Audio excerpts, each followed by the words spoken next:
Hi, guys. Welcome back. Listen, we're just 3 short days away from our next 90-day walking challenge, and I'm hoping that some of you are contemplating the idea of joining me.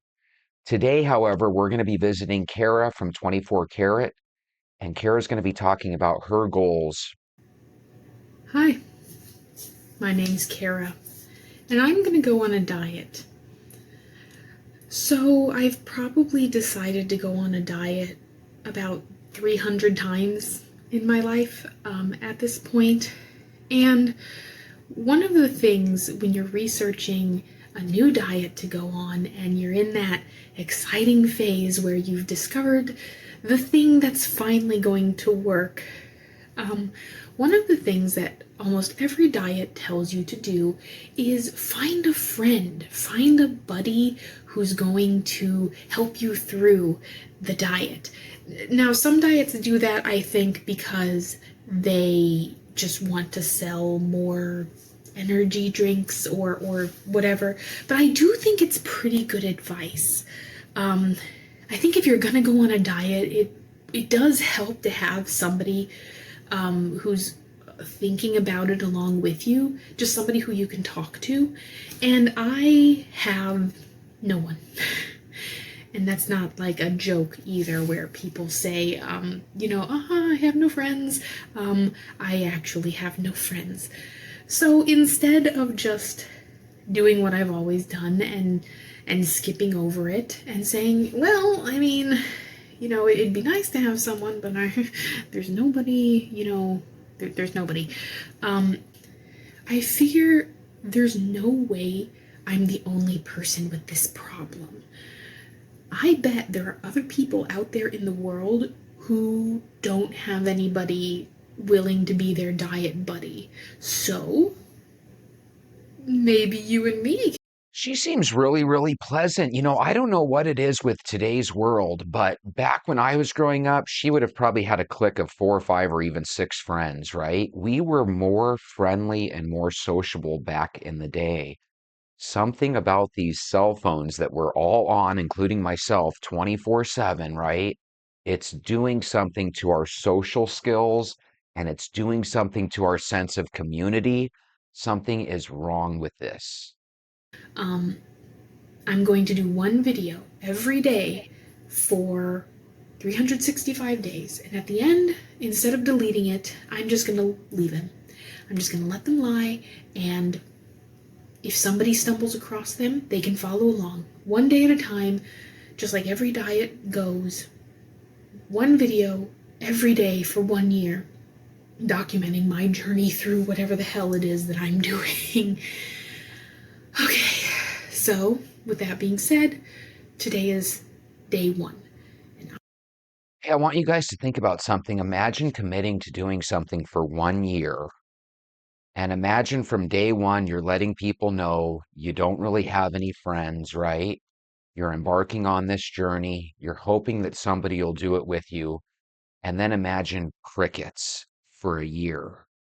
It takes somebody special and unique to do that. You can tell when someone's got some talent. There is something amazing about this library of videos that Kara has put together. This is what I look like straight out of the shower with zero effort, zero makeup, nothing fancy. This is me. We're in my basement right now. Okay, so in the past, when I've gone on diets, I've sort of just thrown a number out there and said, okay, yeah, that number, that's my goal. 125 pounds, 120 pounds. Why did I pick those numbers? Your guess is as good as mine. Setting a number goal has never really worked for me. Because for one, I have never been a normal weight. I've always been obese. And in the past, when my goal was a number and I was weighing in regularly, I did some not so good things. For example, I would not drink anything between noon and midnight because I was planning on weighing in early in the morning, so if you don't drink anything, you weigh less. Don't ever do that. Yeah, I agree. Don't do that, obviously, but I see where she's coming from. Sometimes we think that if we get the liquid out of us, we'll weigh less. But even if you did, it would only be a couple of ounces. So, why bother with trying to dehydrate yourself? So here's the plan. You ready? Goal number 1. I want to be able to do a single chin up. I have never been able to do a chin up in my entire life. And I figure it's a good, reasonable goal. Because if you're able to do a chin up, if there's less of you, then it's easier. And also, you have to be pretty strong to be able to do it. So, there's goal number 1. Lose enough weight, get strong enough to be able to do a single chin up. Goal number 2. Also health related, but this one's a little more personal. I want to be able to run a 5K without stopping. Now, you might not know it to look at me, but I actually really enjoy running. It makes me feel excited and free, so I really like running. But my little meager collection of 5K t-shirts, I earned all of them by run walking, and I want to be able to do the whole thing like the athletic people do. So she's got some really good down to earth goals. She wants to be able to run a 5K. She's done the little half walk, half run before, which I think is a great place to start. That probably would have been my route too, because not a huge fan of running. But for those of you that are runners, look, a lot of people want to be in your spot. Let's watch another one real quick. Hello, it's day 231, and I want to talk about clothes shopping while fat. If I had to pick my least favorite thing about being fat, it would definitely be clothes shopping. To the point where I haven't been clothes shopping in 10 years. Probably longer than 10 years actually, probably about 12 years. And I think part of the reason that is because of the way clothes shopping was when I was a kid. In the malls in the 1990s, things were very sparkly and nice and pretty. There was no online shopping, okay? If you wanted to buy clothes, you had to pick yourself up, go to the mall and walk into the department store. You had to try things on. You had to dig through the racks. There was no just clicking a button and adding it to your cart. You actually had to go look. And if they didn't have something that fit you, then you were just going to go without. She's like me. She's living in the past. I was a teenager in the 90s or somebody in my early 20s, right? She was literally a little kid back then, right? But she misses that, and I don't blame her. Back then, she probably had a troop of friends with her, right? And she was able to do some fun stuff. Now she's already admitted to us she doesn't have any friends. Now we're finding out she hasn't been shopping in over 10 years. Tell me what your thoughts are of her so far, because we're starting to see her from a couple different points of view. They really wanted you to walk into certain stores. All of the department stores would have all of their shiny, trendy stuff right up front, and the plus size section would be in a dark little corner in the back. The plus size section was always designed in such a way where, I think what they had in mind was 80-year-old church ladies, right?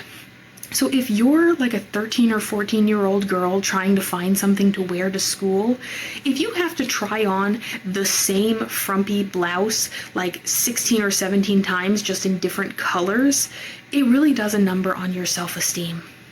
Part of me died in the Dillard's fitting room, I'm pretty sure. I know that mall is long gone, all of the stores are shut down, it's just an empty concrete shell on a hill somewhere, but I have such distinct memories of running, crying out of those department stores because it was just so humiliating. There was nothing you could do. There was nothing you could do. You had to wear the frumpy blouse because there was nothing else. And maybe it's a small thing. Maybe that's oh, well, at least you had clothes, Kara. Yes, I know. I know that I am a lucky person, and the fact that there was no clothes that I liked, the fact that that was my biggest issue with it, I know that that's a non-issue. But it's still affecting me to this day. Imagine how surprised I was when I was I don't know, 14 or 15 when I discovered Torrid, right? The plus size Hot Topic. But by then it was too late. Like, there was no salvaging any enjoyment from clothes shopping. I hate doing it. I hate the whole idea of it. But just the idea that there was a store that catered more to people my size, that it wasn't just all like old church lady clothes. Like, there were tights and there were skirts and there was variety. I do think that things are a little bit better for plus size people nowadays, just a little bit, because online, chances are you can find something in a style that you like. You can order it and you can have it. Things are just marginally better. But I do think that when you get to the very extreme ends of sizing, either very, very skinny or very, very overweight plus size, I think that you are still at the mercy of just buying whatever is out there. So yes, things are better, but not for me. And the only reason I bring this up is because I went clothes shopping today. I bought one outfit. I bought a mock turtleneck and some pinstripe pants, and it was the hardest thing I have done in a while. Like, mentally it was really difficult. But I did it, and I'll probably actually wear those clothes. So, I don't know, be proud of me? Should I be proud of myself? It shouldn't be an issue. It should be a non-issue, but it's not. And most embarrassingly, when I was out there buying those clothes, there was a bigger than I thought part of myself, no pun intended, that wanted to be skinny. There was part of me in there that was saying, you know what, if you could just get your eating under control, if you could just stop being such a cow, then you could shop at that rack over there, you could shop at that rack, you could shop at any of these racks. All of it would fit you and look fabulous. No. You have to, that is the demon that is the Dillard's fitting room just getting back into my head. Like, nobody looks like a mannequin. Nobody does. Like, I have to get that through my head. I don't think I ever will, though. I think that I will live the rest of my life in rags because I cannot stand clothes shopping. She did so many neat videos where she delves into topics that are just not being talked about online. And they're important topics because we go through these issues as human beings. Go subscribe to her videos. Let's blow her channel up. She is super talented. On another note, guys, we're only a couple days away from our walking challenge, and I want you guys to join us. So if you're interested in walking, why don't we start right now? Go get your shoes. Let's go for a walk.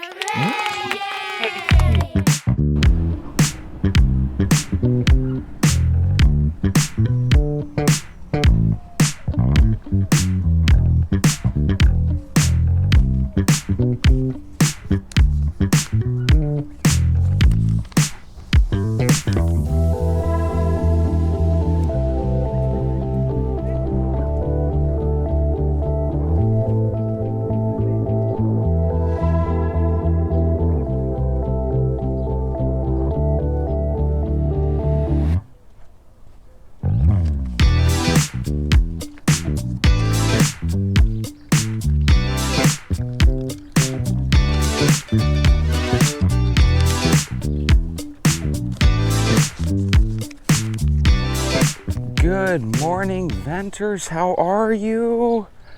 Guys, we have 3 days left in our 90-day challenge. Oh my goodness. Here we go. Oh my lordy lord. Guys, it was 84 degrees at 7 o'clock. Now it's 8 o'clock. I got out a little bit late today. It's already 91 degrees. Is that crazy or what? So I saw this tiny patch of shade. I figured I'd hit it. Guys, I hope you're having a wonderful, wonderful day out there. It's Thursday. So it's Wednesday where I am, the official hump day of the week, but it's Thursday where you are, the hump day for Venters, because we walk 7 days a week, sometimes twice or 3 times a day. Guys, think about how fantastical that is. You guys are doing anywhere from 7 to sometimes as many as 20 walks a week. That is amazing. And to somebody that's not walking at all, that hasn't baby stepped their way up to that, they might actually look at that and tell you that's a little obsessive. And you don't really need to do that, Trudy. I think you could get by with just a 20-minute walk 2 or 3 times a week. And Trudy, you know what I want you to do? I want you to look right back at them and say, no wonder you're lazy. You don't want to walk. Go get your shoes on. Well, maybe don't do that with family members. They mean well. They don't want you to obsess over something, but you want to know something? Sometimes you got to really get into something. You got to make it something you enjoy and do it all the time like a hobby in order for you to make headwind, right? In order for you to get through it. And in order for you to succeed, you got to go above and beyond. The only way to do that in a healthy way is to baby step your way up to that point. If you were to jump right in on day one and say, Jesse, I believe in what you're saying, I'm going to walk 3 hours every single day, that might have a negative effect. You might end up getting blisters on the feet. You might end up getting tendonitis in the knees and just soreness in your legs altogether, right? And before you know it, you're quitting. On the flip side, think about what happens if you start small. With a 10 or 15 minute walk, you might realize, hey, this is kind of relaxing. And it's good for you. Maybe tomorrow I'll do 2 of these little 15-minute walks. And before you know it, you're walking an hour a day. And if you had done that for the last 20 years, Edith, you wouldn't be in the position that you are now. So think about that. And then think about this. Guys, I've been watching the 4th of July Nathan's Hot Dog Challenge forever. And I'm sure you guys have too, right? Joey Chestnut has been dominating the hot dog eating competition world for the last 15 or 20 years, or for at least as long as I can remember. And he recently took on a deal with Impossible Foods. They're his representative now, or not his rep, but they are one of his sponsors, right? Impossible Foods, as you may or may not know, does vegetarian or meatless varieties of hot dogs and hamburgers under the label of, Impossible Foods, because it's impossible to eat them and think you're eating a real hot dog and hamburger. But anyway, he ended up bowing out of this upcoming 4th of July Nathan's hot dog eating contest. And I just think that's a real shame. A representative from MLE, that's the Major League Eating Competition Committee, actually said, we tried working with Joey. We even invited him to a secondary contest under the premise that he just wouldn't mention his affiliation with Impossible Foods. But apparently that was out of the question. So, because of Impossible Foods, not only are we eating non-meat, but apparently we're not going to have the rightful hot dog champion there to defend his crown this year. I don't know if that's a big deal, because even the people that finish 2nd through 10th in those competitions eat quite a few hot dogs, so it's still going to be a spectacle to behold. It's just one of those situations where you're not necessarily going to see the ultimate champion. But you want to know something?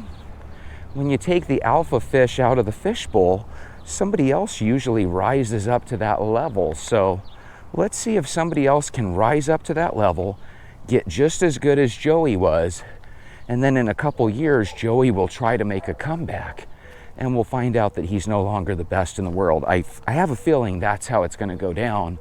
And maybe we needed that for someone else to rise up, But that is still a bummer. If you've ever seen the Hot Dog Eating Championship, let me know down in the comments. And if you've ever been lucky enough to go and witness it in person, definitely let us know.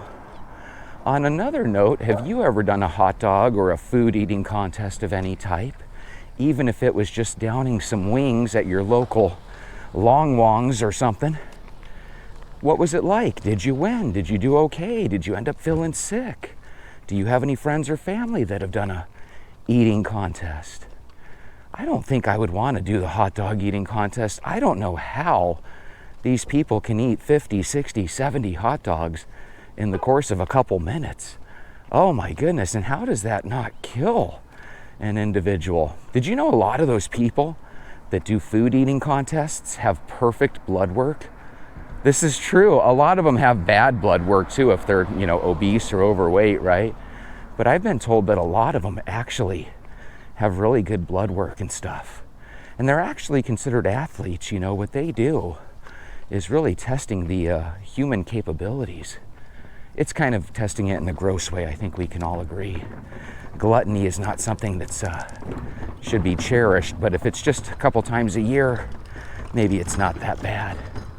What do you like better, guys, hot dogs or hamburgers? I think if I were going to do an eating contest, I think I would prefer hamburgers, just because I kind of like the taste of the burger a little bit more than the hot dog. I say a little bit because everybody still loves a good hot dog. Give me some relish and some... And what do you like better, guys? Dill relish or sweet relish? I'm going to go with the dill.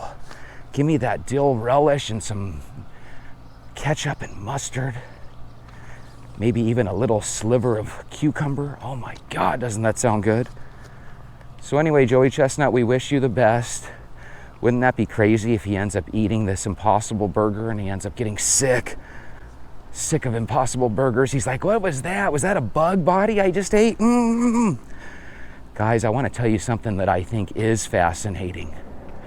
I always have wondered, do birds communicate with each other? The answer is obviously yes. But we as humans can't figure out what the heck animals are saying. It's just damn near impossible, right?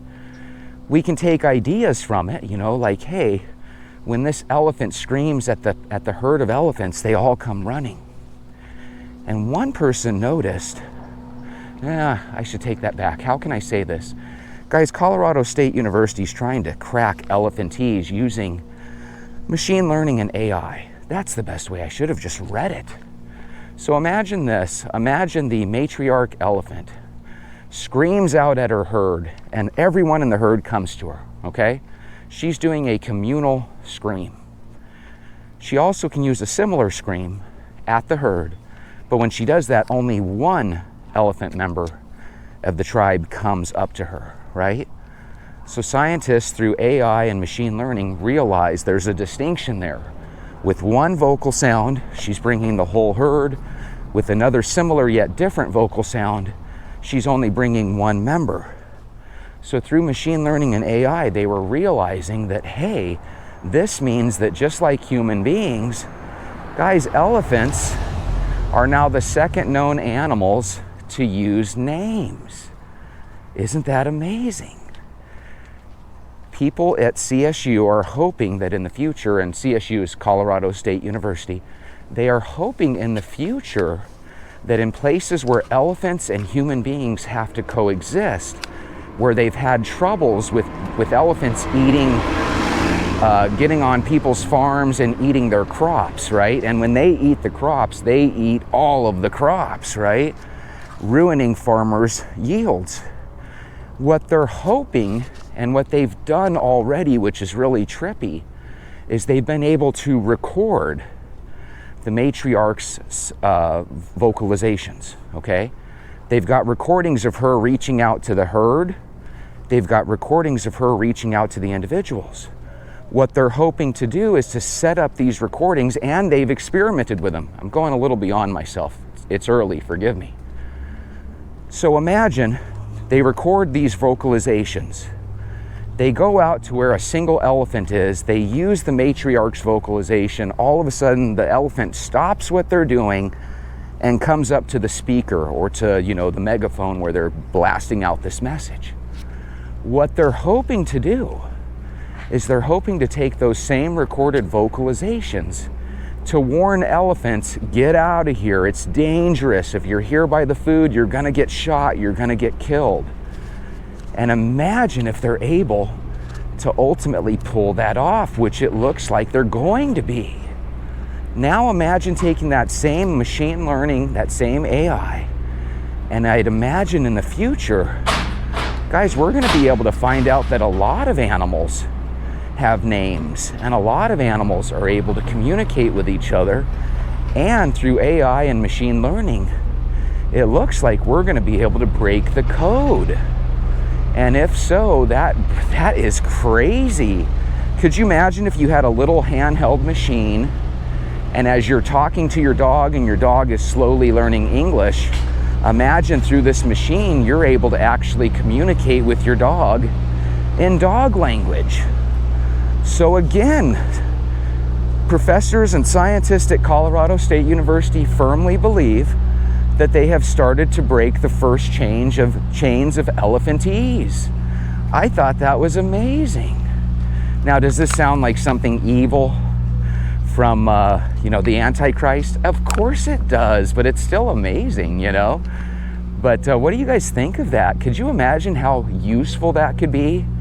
If you could somehow let elephants know, hey, danger, there's poachers over here. Hey, dangers, there's people over here with guns. Stay away from them, right? That would just be amazing. And who knows, the way they made it sound makes it sound like they might be able to save a couple elephants each and every year. And I think we can all agree that if they're able to save elephants, then wonderful, let's do it. I don't know if you've noticed, but elephants live in communities. They have grief and sorrow. They are able to walk up to people that they haven't seen in many, many years or many decades, and they're able to remember them. That's where we get the saying, he or she's got the memory of an elephant. When one of their baby calves passes away, they all grieve and kind of hold like a funeral procession, And it's very, very interesting how human-like certain animals can be, and it looks like elephants are ultimately that way.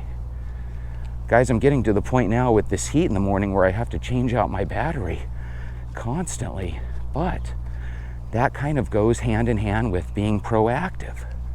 If you know in your heart that it's getting hotter and hotter, and eventually it's going to get too hot where you don't want to go outside, I want you guys to be prepared. Are you going to be willing to do your exercises indoors for the month of July?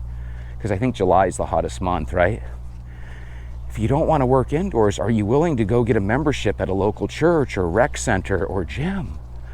Are you open to the idea of setting your alarm and potentially waking up maybe, 45 minutes to an hour earlier so you can beat some of this heat? It's super duper important. And guys, I know it's the summer. I know our second 90-day challenge is just literally hours away, right? But the reality is, if you're brand new, please do this with us. Ask your doctor, of course. If you're in horrible health, you owe it to yourself to ask your primary care physician if he or she thinks that you're up to the task of walking every day.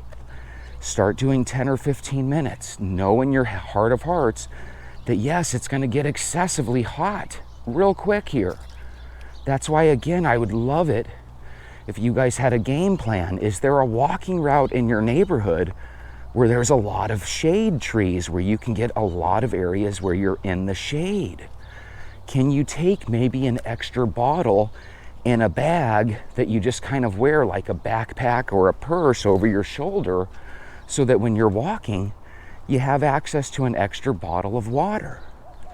Now, one of the things that I did in the last couple of years is I watched a show on survival in the desert. One of the things the experts debated over is, should you drink your water in one shot before you get started on your desert trek? Or should you sip on your water and slowly but surely drink it? Now, when someone thinks about this idea, they might think, well, I think it would be best to conserve your water and sip it as it's needed while you're stuck in the desert, right? And that was the situation. You're stuck in the desert. Do you drink your final bottle of water or do you sip on it? I think most people would naturally think you're going to conserve that water and you're going to sip on it as you're walking and as it's needed, because every drop of water is precious, right? But the experts actually go against that traditional mind's way of thinking, and they actually recommend that you drink that bottle before you take off on your desert adventure. And the reason being is they have found multiple bodies of people dead in the deserts where they had a half bottle of water left. That half bottle of water, if they would have just drinking it in one shot before they started their walk, might have enabled them to actually stay alive a little bit longer and potentially get rescued. So we're not going to go out to the desert, but since Arizona is a desert, I'm going to let you know what I like to do.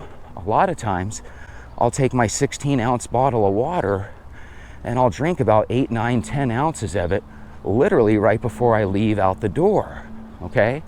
I already know my morning walk is about half an hour, and then right when I get back in the door, guess what I do? I drink the second half of that water. I recommend you guys do something similar. If you are taking a walk that's longer than 45 minutes, then I would actually recommend you take a bottle with you. Hold it in your hands, and who knows, maybe they'll serve as little weights in your hands, right? And just be safe. Who cares if you look silly holding a bottle of water? No one's gonna say anything, you know? So it's very important that you stay hydrated, because a lot of times dehydration can sneak up on you. One of the signs they say of dehydration is that you'll stop sweating. So if it's hot out and you notice, well, I feel great, I'm not even sweating, that might be a sign of dehydration. So make sure you stay hydrated. Very, very important. If you've ever been dehydrated, it can give you some weird physical ailments and weird physical reactions when you're dehydrated. One time I had a panic attack on the airplane, and when I got down to Sky Harbor Airport where the medical staff could take a look at me, they go, oh yeah, you're just dehydrated.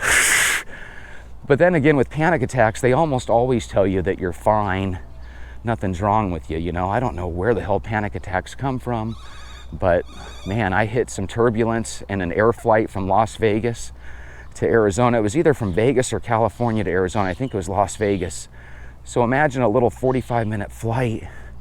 You hit a buckle of turbulence, and all of a sudden you feel like you're dying. That was me. Could you imagine going through that horror in an airplane? Oh my God, that was awful. We got a brand new jogger here. Good morning. Good morning. I don't think he's gonna make it too far. You know, it's funny, you can tell joggers that are experienced because they kind of jog in a trot that just looks like they can go forever.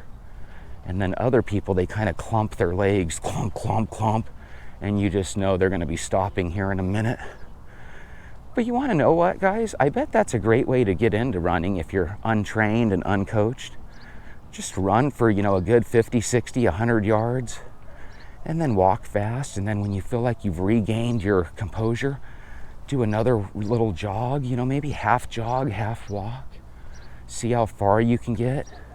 Maybe you could baby step that, right? I love baby stepping things. Think about this. You can go from just, you know, I'm gonna walk a quarter mile of today, you know, in 3 or 4 minutes. And then all of a sudden tomorrow you can say, you know what? I'm gonna walk a half mile, and man, you can get to the point where you can do almost anything if you're willing to baby step it. So how do you guys feel about that? Do you think if we have AI teaching us how animals speak, do you kind of see that something goofy could happen there where all of a sudden, you know, we're all becoming vegetarians because every animal can talk, and now that they can talk, you have absolutely no right to eat them? I could see that happening. You know, you're like, wait a minute, the cow outside, I've only heard it make 2 sounds its whole life, and I have a feeling those 2 sounds are feed me and give me water, you know? But now they're gonna say, no. Cows have a vocabulary of over 80,000 words, and it's like, oh, get out of here. How do you know that? We don't, but our magical artificial intelligence does. There is something to that, though, because there is proof that when the matriarch of an elephant clan does certain vocalizations and screams, the elephants will come. So they know they're being called as a group. The interesting thing was the article I read went on to say that it's really important as you develop as a community that you're able to tell people as a group certain things, you know, but it's also important that you're able to tell groups as individuals, that you're able to call out individuals from groups. So both those things are super important, and if elephants have ways of doing that, that's amazing. I've also seen some mother dogs and mother cats that have similar communication with their with their little ones. Where they're able to kind of keep the little ones in line. I think we've all seen this too. Have you ever seen a situation where a mother duck will be walking her ducklings across the street? There's something really controlled about that. The little ducks know instinctively to stay in their group, and they also know instinctively to follow behind their mama.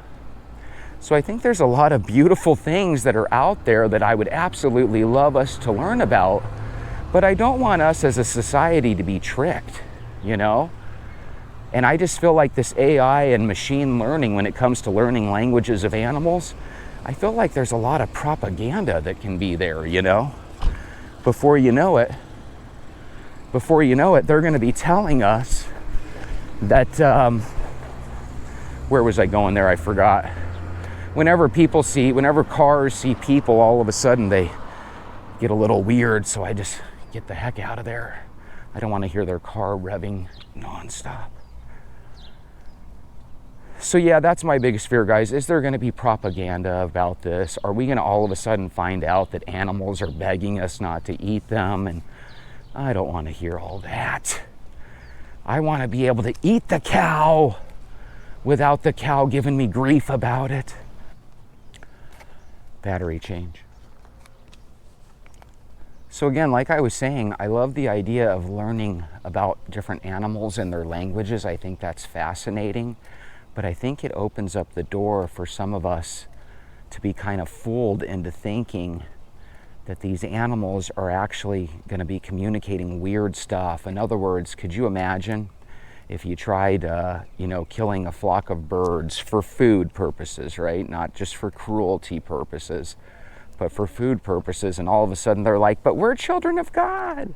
I'm a chick of God, chirp, chirp, chirp, I mean, could you imagine that? If all of a sudden you're like, well, I can't eat this bird, it's Christian, or this bird is Muslim, I can't eat it, Oh, this bird's atheist? Okay.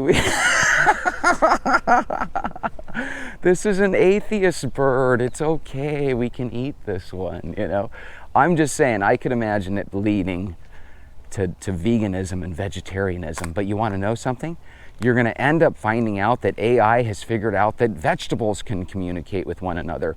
And by the way, I'm not joking there. They have actually done some research where they have two branches of a tree, and they find that the one branch can communicate with the other so that they can curve around other trees and stuff. Really weird.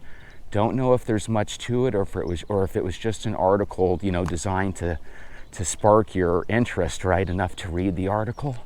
Because you got to remember, every article has its duty. It has to sell the reader on the idea of reading it. But imagine this, these plants apparently do have a way of communicating with one another. There was a movie in the 90s called Phenomenon with John Travolta. Really good movie. You're thinking at the beginning that he has an alien encounter, and by the end you realize that it's just an illness that has taken his brain to another level. You really got to check out this movie. Great movie. He goes from basically being a country bumpkin to all of a sudden he's the smartest guy in the country because of this alien encounter that he has. They end up finding out that it's a tumor that is connecting all parts of his brain, so his brain is actually able to use 100% of its abilities, whereas, we always hear that at any given time we're only using 10 or 20% of our brain. In this movie, John Travolta's character was able to use all of his brain. One of the things that he talked about, because in the movie he starts reading books like crazy. He reads a book on Portuguese and all of a sudden he can speak it fluently, within 24 hours. Really, really neat how smart he got. One of the things that he was saying in the movie, because he got interviewed by a reporter in the movie, he said there's a series of trees in such and such state where they found out that every one of those trees is connected to the other trees because they share a root system. And when he said that, it really struck me, because I believe that's a true statement. I don't think it was just made for the movie. And the idea that a whole system of trees that are miles upon miles apart from each other can communicate with one another is fascinating.